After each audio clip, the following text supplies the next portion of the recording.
ناظرین، Elon Musk اور ایران کے ایمبیسڈر کی اہم ترین ملاقات ہوئی ہے اور اس میں ایلون مسک کی جانب سے ایران کو کیا پیغام دیا گیا ہے اور ایران نے کیا چیزیں امریکہ کی نئی انتظامیہ کے اوپر واضح کی ہیں، اس بارے میں بات کریں گے۔ اور روس نے اسرائیل کو انکار کر دیا ہے حزب اللہ کو اسلحہ سپلائی روکنے کے حوالے سے۔ اسرائیل نے کہا ہے روس کو کہ وہ اسلحہ سپلائی روکے اور اسرائیل کو ایسے ہی پروٹیکٹ کرے جیسے امریکی فوج اسرائیل کو پروٹیکٹ کرتی ہے، تو روس کی فوج بھی، پیوٹن کی فوج بھی یہی کردار ادا کرے، لیکن وہاں سے لال جھنڈی اسرائیل کو دکھائی گئی ہے۔ اس بارے میں بات کریں گے۔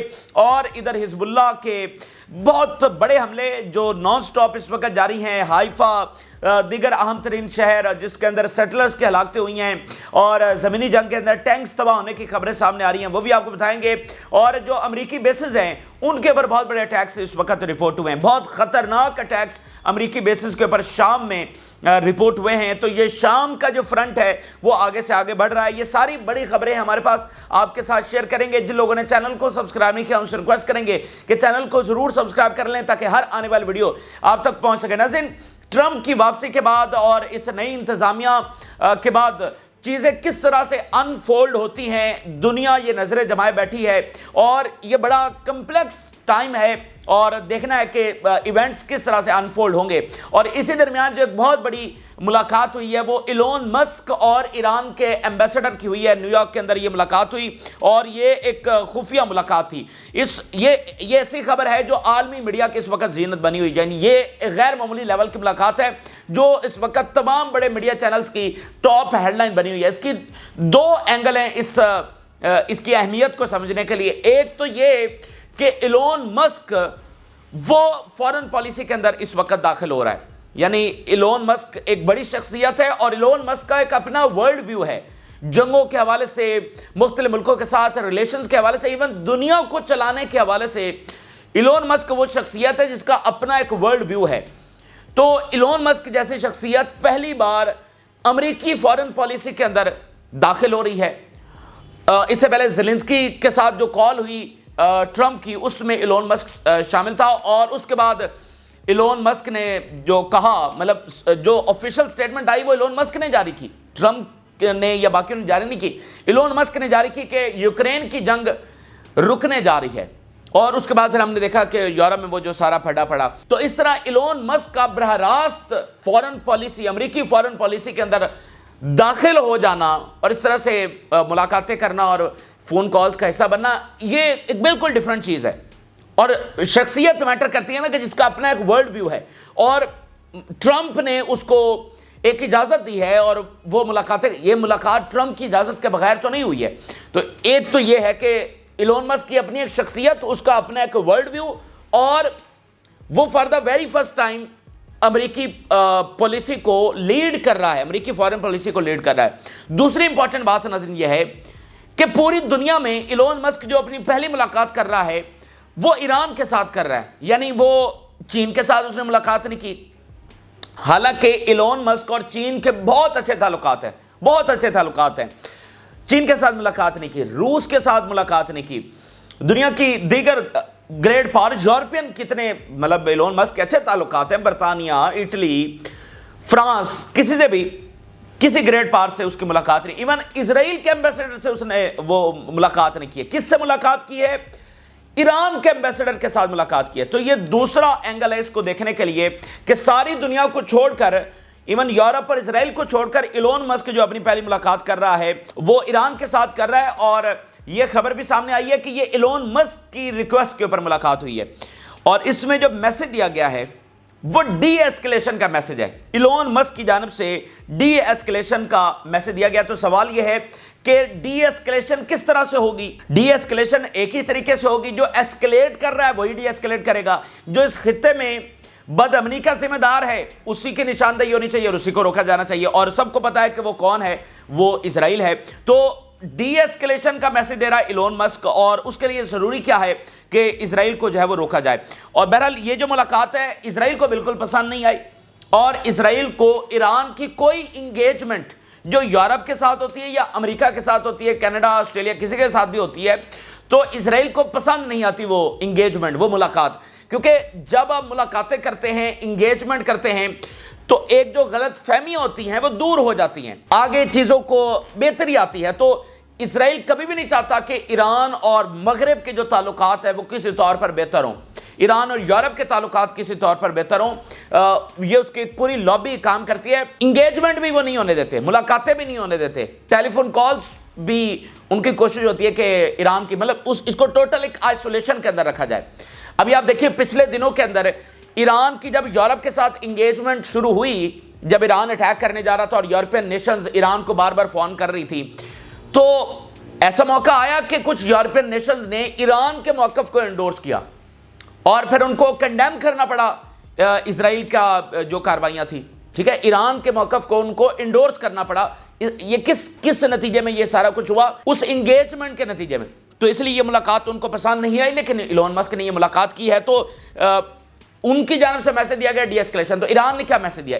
ایران نے یہ میسج دیا ہے کہ اسرائیل کو روکا جائے. ٹھیک ہے, اسرائیل کو اگر نہیں روکا جاتا تو پھر ہم سے یہ کسی قسم کی توقع نہ کی جائے کہ ہم پیچھے ہٹیں گے اور ہم کوئی جب ریزسٹنس کی مدد بند کر دیں گے اور چپ کر کے پیچھے بیٹھ جائیں گے. ہم سے یہ کسی قسم کی توقع نہ کی جائے, بلکہ اگر آپ واقعتاً ڈی ایسکلیشن کے اندر انٹرسٹڈ ہیں اور دنیا کے لیے بھی یہی بہتر ہے, تو اس کے لیے اسرائیل کو روکا جانا چاہیے.